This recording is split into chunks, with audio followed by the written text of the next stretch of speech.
सांसद जी, ये बताइए जो मैटर हुआ है, इस मैटर में आप यहाँ आए हुए हैं, तो क्या कहना चाहते हैं? निश्चित तौर पर एक अप्रिय घटना हुई थी इस गांव के महिलाओं के साथ, नौजवानों के साथ। और यादव पक्ष के लोग पूरा गांव पे चढ़ के फायरिंग भी किए, लाठी डंडों से, ईंटों से मारने का भी काम किए और इन्हीं के ऊपर मुकदमा भी दर्ज कराने का काम किया। और कुछ भ्रमित किए प्रशासन को, लेकिन अब प्रशासन को हम लोगों ने समझा दिया, गाँव में ला के दिखा दिया। तो अब जो पीड़ित पक्ष है, इनकी तरफ से भी मुकदमा दर्ज करके उनको भी जेल भेजा जाएगा।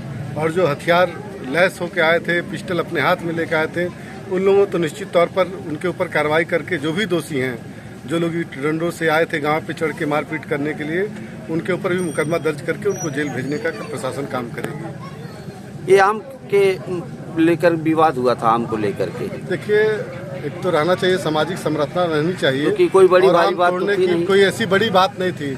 लेकिन आपको संज्ञान होगा कि ऐसे समुदाय के लोग हैं कि जो कभी सत्ता में रहे और सत्ता में रहते हुए कमजोर वर्ग को सताने का काम किया, गरीब वर्ग को सताने का काम किया, वही उनकी आदत नहीं जा रही है। सब लोग अखिलेश यादव जिंदाबाद, समाजवादी पार्टी जिंदाबाद नारे लगाते हुए गांव पे हमला किए और निषादों की तरफ से भगदड़ मच गई। उसमें से एक बुजुर्ग की अकारण मृत्यु हो गई, उसकी भी जांच पुलिस कर रही है।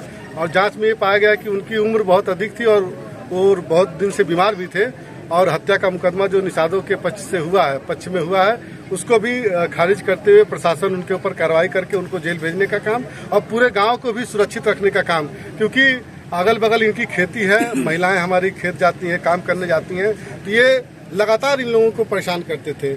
इतनी बड़ी घटना नहीं होती अगर पुलिस संज्ञान में ले ली होती। इसके पहले तहरीर दी जा रही थी, लोगों को लगा कि छोटी मोटी घटना है, लेकिन वो अपनी आदत से बाज नहीं आया और एक बड़ी घटना आपके सामने प्रस्तुत हुई। लेकिन हम निषादों के बीच में आए हैं, मात्र शक्तियाँ बस बची हैं इस गांव में। जो लोग चोटिल हैं उनको इलाज कराने का, और जो लोग जेल चले गए हैं, गलतफहमी के शिकार हुए हैं प्रशासन के द्वारा, उनको भी छुड़वाने का आश्वासन माननीय एसपी महोदय को द्वारा दिया गया है। और निश्चित ही आगे आने वाले समय में वो लोग भी छूट जाएंगे और दोषियों के ऊपर कार्रवाई करके उनको जेल भेजने का हम लोग काम करेंगे। एक वीडियो आ रहा है सांसद जी, जिसमें कुछ लोग पिस्टल लिए थे, लाठी डंडा लेके वही पिस्टल की ही बात सुन के हम लोग इस गांव में आए और वो लोग भी प्रशासन को भरमाने का काम किए कि ये खिलौने का पिस्टल है।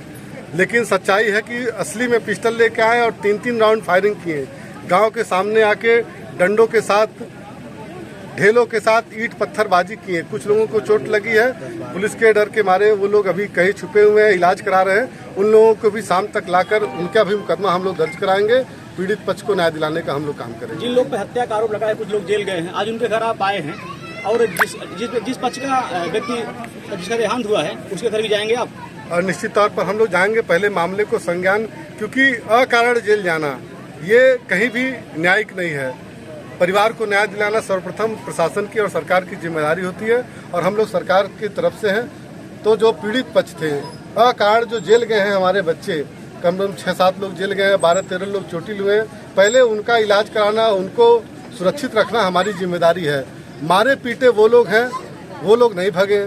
जो लोग चोटिल हैं उनको भी जेल भेज दिया गया, ये कहाँ का न्याय था। लेकिन कल ही जब एसपी महोदय से बात किया मैं, तो उन्होंने मैटर को संज्ञान लिया, वीडियो को देखा और तुरंत तत्काल कार्रवाई करते हुए इस पूरे गांव को संरक्षण, क्यूआरटी टीम यहाँ पर लगा दी गई, पुलिस महोदय हैं, LIU डिपार्टमेंट, सब लोग आके मामलों को संज्ञान लेकर ये जो सांप्रदायिकता फैलाने की कोशिश की जा रही है कुछ लोगों के द्वारा, उसको समाप्त करने का काम किया जा रहा है।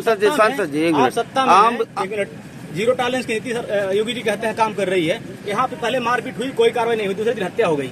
निश्चित तौर पर अगर उस पर जीरो टॉलरेंस की सरकार है, आज भी है, लेकिन कुछ लोग हैं जो अपनी आदत से बाज नहीं आ रहे हैं। वो एक विशेष संप्रदाय और समूह से आते हैं, उनकी पार्टी भी है, कई बार वो सत्ता में भी रहे हैं, लेकिन सत्ता का घमंड अभी जा नहीं रहा है। वो लोग हमेशा, ऐसा नहीं कि एक पक्ष निषाद रहेगा, प्रजापति रहेगा, भर रहेगा, राजभर रहेगा, पंडित जी रहेंगे, ठाकुर साहब रहेंगे, लेकिन दूसरा पक्ष हमेशा यादव रहता है। ये जो उनका तांडव था, इसीलिए वो लोग सत्ता से दूर हो गए। और आज भी यही चीज देखने को मिला कि वो लोग मारे भी और अपने सत्ता का ध्वंस दिखाकर कुछ अपनी कार्रवाई करा ली है। लेकिन आज सरकार इनके साथ है, पीड़ित के साथ है, प्रधान जी के साथ है, परिवार के साथ है और निश्चित इनको हम लोग न्याय दिलाएंगे। सर्वे में कुछ लोगों ने कहा आम एक बहाना था, रंजिश पुरानी है। आम एक बहाना था, रंजिश पुरानी थी। ये लोग महिलाएं अगर जाती थी खेत में काम करने के लिए। नौजवान साथी इधर उधर अपने खेत में जाते थे तो लोग डेली गाली गलौज करते थे, लेकिन दोनों लोग, प्रधान जी हमारे मौर्य जी थे, उधर यादव जी थे, आपसी सहमति से लोग, लेकिन इस घटना में उधर के प्रधान भी उन लोगों का साथ दिए। सबसे बड़ी बात यह है, और जो यहाँ से वर्तमान सांसद थे वो लोग भी उनका साथ दिए, तब जाकर इतनी बड़ी घटना हुई, नहीं तो ये घटना ही नहीं होती। ये चाहे होते तो नहीं होता। हाँ, ये लोग चाहे होते तो ये घटना नहीं हुई होती। कहीं ऐसा तो नहीं राजनीतिक टूल है ये? अब देखिए, हम नहीं कह सकते, लेकिन ऐसी घटनाएं आपसी सौहार्द बनाकर रखनी चाहिए। गांव में हम भी रहते हैं, गांव के निवासी हम लोग भी हैं, और हम लोग का भी जीवन यापन गांव में ही रहता है, लेकिन ऐसी घटनाएं नहीं होती। लेकिन जहां भी ऐसे संप्रदाय के लोगों का गांव होता है, निषाद बस्ती के बगल में यादव जी का गांव होता है तो वहाँ भी ये रंजिश रहती है। ब्राह्मण बस्ती के बगल में गांव यादव जी का रहता है, वहाँ भी ये घटनाएं होती हैं। भर राजभर दलित के अगल बगल गांव यादव जी का आता है, तो एक पक्ष यादव जी हमेशा अपना तांडव करते रहते हैं। लेकिन ये तांडव बहुत दिन से दूर है। जब से माननीय योगी जी की सरकार बनी है, जीरो टॉलरेंस की सरकार है, अगर किसी को थोड़ी बहुत मिर्गी भी आ जाती है, जो लोग अपना बल दिखाना चाहते हैं, तो उनका इलाज जो है हमारी सरकार कर देती है। और निश्चित ही इस घटना में भी हमारी सरकार और प्रशासन इन लोगों को जेल भेजने का काम करेंगी जो लोग पिस्टल से गोली चलाए हैं। धन्यवाद सांसद जी।